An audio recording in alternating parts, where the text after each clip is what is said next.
ನಾವು ಚಿತ್ರದುರ್ಗದಲ್ಲಿ ಸಮಾವೇಶ ಮಾಡಿ SC ST ಸಮುದಾಯಗಳ ಅನೇಕ ವಿಚಾರಗಳನ್ನ ಮುಂದಿನ ದಿನಗಳಲ್ಲಿ ಸರ್ಕಾರ ಅಧಿಕಾರಕ್ಕೆ ಬಂದಾಗ ಅವೆಲ್ಲವನ್ನು ಕೂಡ ಬಗೆಹರಿಸಬೇಕು ಮತ್ತು ಬಗೆಹರಿಸ್ತೇವೆ ಅಂತ ಕೂಡ ಹೇಳ್ಕೊಂಡಿದ್ವಿ.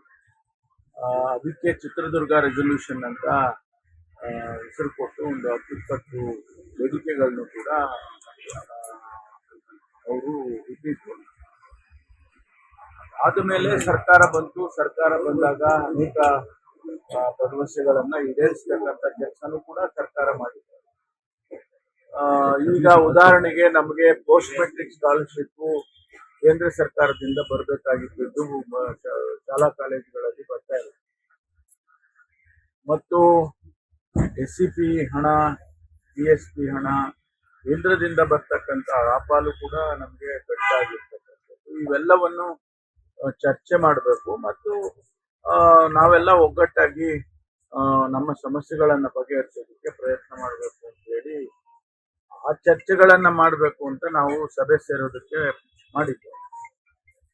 ಈ ಮಧ್ಯೆ ನಾವ್ಯಾರು ಇದನ್ನ ಡೆಲ್ಲಿ ಅವರಿಗೆ ಏನು ಹೇಳಿರ್ಲಿಲ್ಲ. ಇದು ನಮ್ಮದೇ ಇಂಟರ್ನಲ್ ಇರೋದ್ರಿಂದ ಡೆಲ್ಲಿ ಅವರಿಗೆ ಹೇಳುವ ಅವಶ್ಯಕತೆ ಇಲ್ಲ ಅಂತ ನಾವೇನು ಹೇಳಿರ್ಲಿಲ್ಲ.